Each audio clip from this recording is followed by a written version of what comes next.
함께 나누실 말씀 누가복음 18장 18절부터 30절까지 말씀입니다. 한 절씩 교독하겠습니다. 어떤 지도자가 예수께 물었습니다. 선하신 선생님, 영생을 얻으려면 제가 어떻게 해야 합니까? 예수께서 대답하셨습니다. 내가 왜 나를 선하다고 하느냐? 오직 하나님 외에는 선한 분이 없다. 간음하지 말라, 살인하지 말라, 도둑질하지 말라, 거짓 증언하지 말라, 내 부모를 공경하라 라는 계명을 내가 알고 있다. 그가 말했습니다. 그런 모든 것은 제가 어려서부터 다 지켰습니다. 이 말을 듣고 예수께서 말씀하셨습니다. 내가 아직 부족한 것이 한 가지 있다. 내가 가진 것을 모두 팔아 가난한 사람들에게 나눠 주어라. 그러면 하늘에서 보물을 가질 것이다. 그 후에 와서 나를 따라라. 그 사람은 이 말씀을 듣고 슬픔에 깊이 잠겼습니다. 그가 큰 부자였기 때문입니다. 예수께서 그를 쳐다보고 말씀하셨습니다. 부자들이 하나님 나라에 들어가기가 얼마나 어려운지 모른다. 부자가 하나님 나라에 들어가는 것보다 낙타가 바늘구멍으로 지나가는 것이 더 쉽다. 이 말씀을 듣고 있던 사람들이 물었습니다. 그러면 누가 구원받을 수 있겠습니까? 예수께서 대답하셨습니다. 사람이 할 수 없는 일을 하나님께서는 하실 수 있다. 베드로가 예수께 말했습니다. 보십시오. 저희는 가진 것을 모두 버리고 주를 따랐습니다. 예수께서 그들에게 말씀하셨습니다. 내가 진실로 너에게 말한다. 하나님 나라를 위해 집이나 아내나 형제나 부모나 자식을 버린 사람은 이 세상에서 여러 배로 받을 것이요 또한 오는 세상에서 영생을 받을 것이다. 아멘. 하나님 오늘도 살아계십니다. 우리에게 말씀하시고 응답하시는 하나님을 찬양합니다. 오늘도 주님 앞에 온전히 나아가는 모두가 되기를 바랍니다. 한 부자가 또 지도자인 사람이 등장합니다. 예수님께 자신이 가지고 있는 깊은 관심에 대해서 질문을 합니다. 우리 18절 말씀 보시겠습니다. 어떤 지도자가 예수께 물었습니다. 선하신 선생님, 영생을 얻으려면 제가 어떻게 해야 합니까? 부자인 지도자의 깊은 관심 그리고 질문은 영생에 대한 것이에요. 영원한 생명, 영생을 얻으려면 어떻게 해야 합니까? 이 사람은 부유한 사람입니다. 그리고 지도자입니다. 이 땅에서의 부유함을 소유한 사람의 이 갈급함, 땅의 부유함을 가지고 있고 또 지도자로서 권력도 가지고 있지만 이 사람에게는 여전히 갈급함이 있는 것이죠. 그것은 영생에 대한 것이에요. 내가 이 땅에서 삶을 죽고 나서 영원한 생명을 어떻게 가질 수 있을까? 즉 땅의 부유함을 소유한 사람이 가지고 있는 갈망은 하늘의 것에 대한 소망인 것이에요. 이 땅에서 얻을 만한 것을 얻을 수 있는 사람, 이 땅에서 내가 부도 가지고 있고 권력도 가지고 있고 이런 사람이 가지게 되는 관심은 영원한 생명에 대한 것이죠. 땅의 것을 가지고 있기 때문에 만족감 있는 것이 아니라 여전히 그의 마음속에는 갈급함이 있는 것입니다. 영원한 생명을 얻는 것에 관심을 가지고 있어요. 그래서 여러분 진시황 같은 경우도 불로초, 그러니까 내가 죽지 않고 영원히 살고 싶은 마음이 있는 거죠.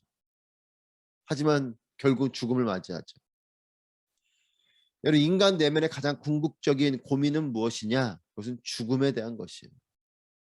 우리 삶에 여러 고민들이 있지만 이 모든 것의 궁극적인 그리고 깊은 곳으로 가서 보면 그 뿌리는 결국 죽음에 대한 것입니다. 우리가 물질이 없는 것에 대한 고민, 당장 먹고 사는 것에 대한 고민 같지만 사실 그 깊은 뿌리로 가면 내가 결국 먹고 살 것이 없어서 죽게 될까 하는 그 고민인 거죠. 내가 가지고 있는 여러 고민들 그 문제들 때문에 내 삶이 불행해지고 내 삶이 망할까 싶어 우리는 두려운 것입니다. 당장 땅의 문제에 직면한 사람은 그것에 대한 해결과 방법이 고민이겠지만 이 땅의 문제를 넘어간 그 사람의 그런 고민이 없을까? 그렇지 않죠. 내가 지금 하고 있는 여러 고민들 그 고민들을 넘고 나면 우리는 또다시 고민들이 있어요.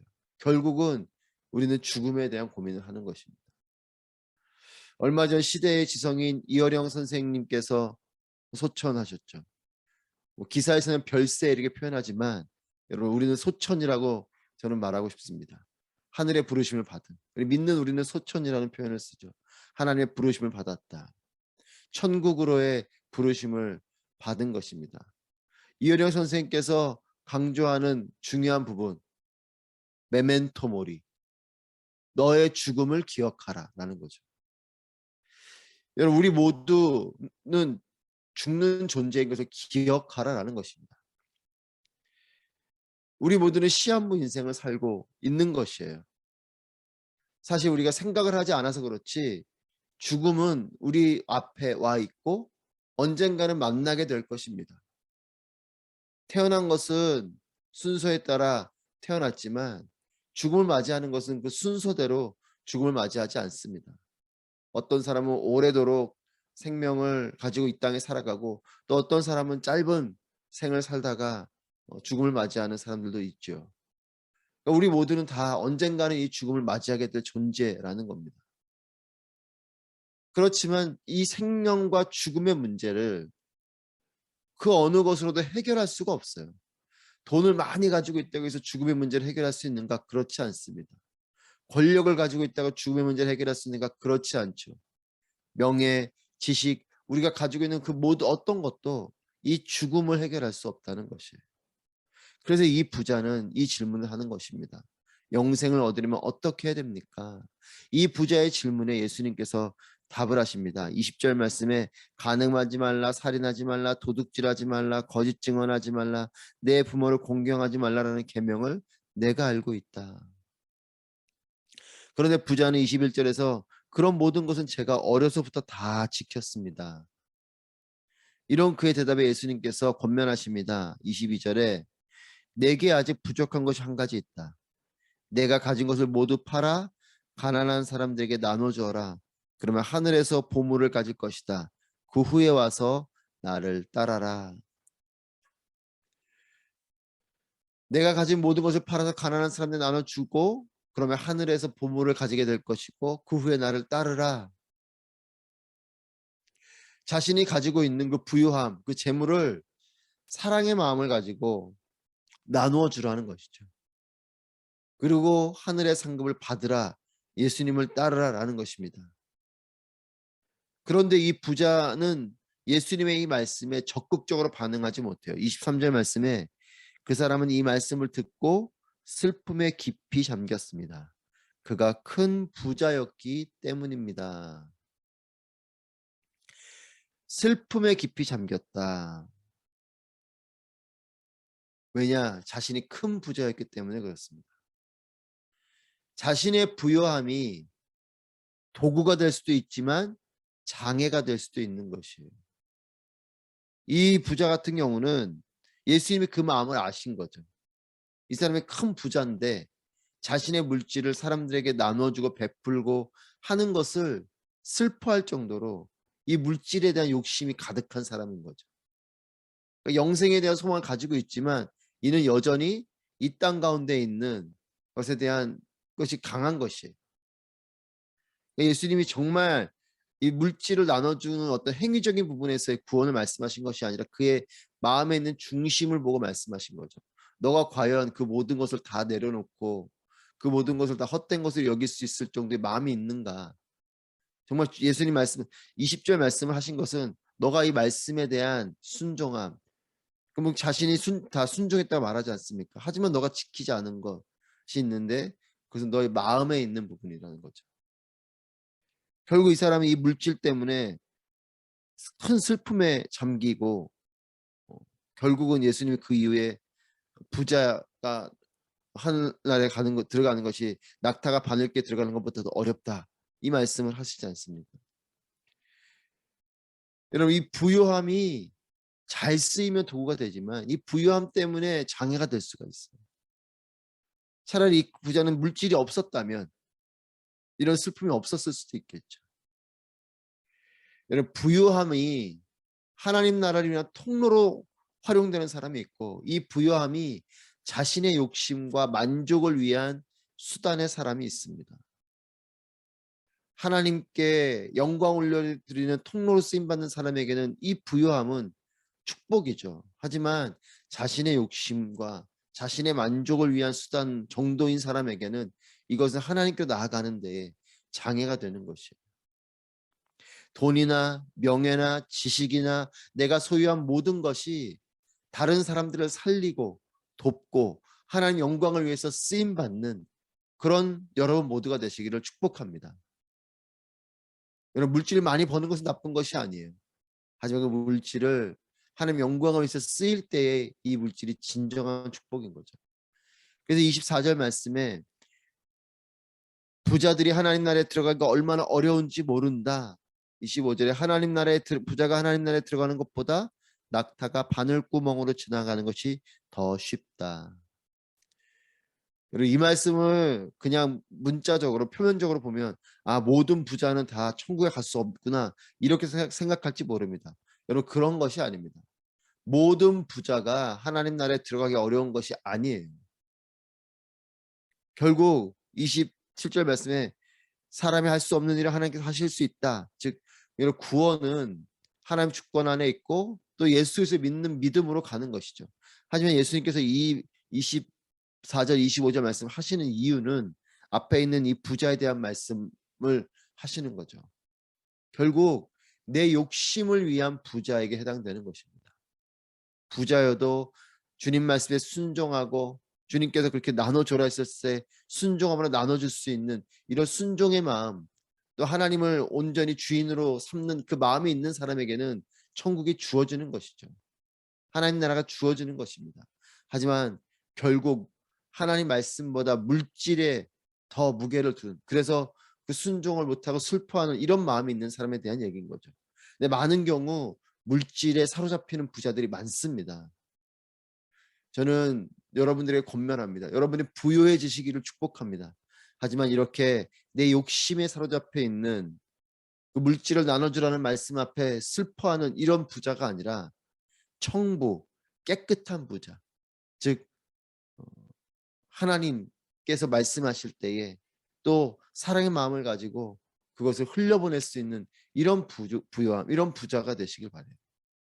그런 부자에게는 천국이 주어지는 것입니다. 여러분, 부자가 구원받기 어렵다고 말씀하시니까 26절에 사람들이 그러면 누가 구원을 받을 수 있겠습니까? 라고 이 구원에 대해서 질문을 합니다. 영생을 받을 사람에 대해서 이렇게 설명을 합니다. 29절 말씀에 내가 진실로 너희에게 말한다. 하나님 나라를 위해 집이나 아내나 형제나 부모나 자식을 버린 사람은 이렇게 말해요. 여러분, 뭔가 심지어는 형제나 부모나 자식을 버리라 이렇게 말씀하시는 것처럼 들리는데 그것이 아니라 이것은 소유를 버린 사람에 대한 얘기예요. 그 소유를 내려놓을 수 있는가? 여러분, 왜 소유를 버린 사람을 칭찬하시고 영생을 받을 것이라 말씀하시냐면 이와 같은 마음을 가진 사람은 두 가지의 마음을 품고 있기 때문에 이것을 할 수 있다라는 뜻입니다. 이렇게 자신의 소유를 버릴 수 있는 사람은 두 가지의 마음이 그 안에 있는 것이에요. 하나는 무엇인가? 소유의 주인을 하나님이라고 여기기 때문에 그렇습니다. 내가 주인이 아닌 하나님이 주인이십니다 라고 마음에 결단하고 고백하는 사람, 그 사람이 영생을 받을 것이다 라는 뜻인 거죠. 나의 모든 것의 주인이 하나님이라는 믿음의 고백이 있어야지 이와 같은 것을 버릴 수 있는 결단과 심지어는 실천이 가능한 것이죠. 여러분, 하나님을 향한 전적인 믿음과 또 하나님이 이 모든 내가 가진 모든 것의 주인이십니다라는 믿음의 고백이 있으면 주님께서 달라고 하실 때, 주님께서 또한 흘려보내라고 하실 때 고민함이 없습니다. 하지만 이것이 내 것이기 때문에 어떻게 이런 것을 내가 내어줄 수 있는가라는 마음이 있기 때문에 앞에 있는 큰 부자와 같이 이 부자 리더와 같이 슬퍼하게 되는 거죠. 두 번째는 무엇인가? 이웃을 사랑하는 마음을 품고 있기 때문에 그렇습니다. 자신의 소유를 다른 이들을 위해 내어줄 수 있는 마음이 있어야 그 자신의 소유를 다른 이들을 위해 내어줄 수 있는 이 마음, 이것은 사랑이 있어야지 가능한 마음인 것입니다. 여러분, 하나님께서 우리에게 무엇인가를 요청하실 때 하나님이 그걸 착취하려고 달라시는 것이 아닙니다. 하나님은 그것을 요구하실 정도로 가난하시거나 하나님 그것을 요구하실 정도로 하나님께서 비참하시거나 이런 분이 아니시죠. 하나님 우리가 가진 것보다 더 비교할 수 없을 정도로 모든 것을 가지신 분이시죠. 하나님 우리에게 무엇인가 달라고 하시는 것은 첫 번째는 우리의 마음을 보시기 위한 것이요. 둘째는 그것을 통해서 세상 가운데 흘려보내는 삶을 살라는 뜻입니다. 이웃을 사랑하는 마음을 가지고 있어야 이것이 우리에게도 가능한 것이죠. 하나님을 사랑하는 마음, 그리고 이웃을 사랑하는 마음이 있을 때에 우리는 이와 같은 소유를 흘려보낼 수 있는 것이에요. 그래서 여러분 잘 아시는, 기억하시는 분들이 계시겠지만 한동대학교의 초대 총장이셨던 김영길 총장님 늘 그렇게 말하죠. 배워서 남 줘라. 저는 그 말이 참 마음에 감동이 있어요. 그렇습니다. 배워서 남을 주는 마음, 벌어서 남을 주는 마음. 내가 어떤 자리에 올라가서 그 자리가 나를 위한 자리가 아니라 사람들 위해서 쓰임 받는 자리. 여러분 에스더를 기억하지 않습니까? 에스더를 향해서 너가 이때를 위해서 그 왕비가 된 것이 아니냐라는 이 말에 에스더의 마음이 달라지죠. 그래서 그가 내가 죽으면 죽으리라 하고 왕 앞에 나아가지 않습니까?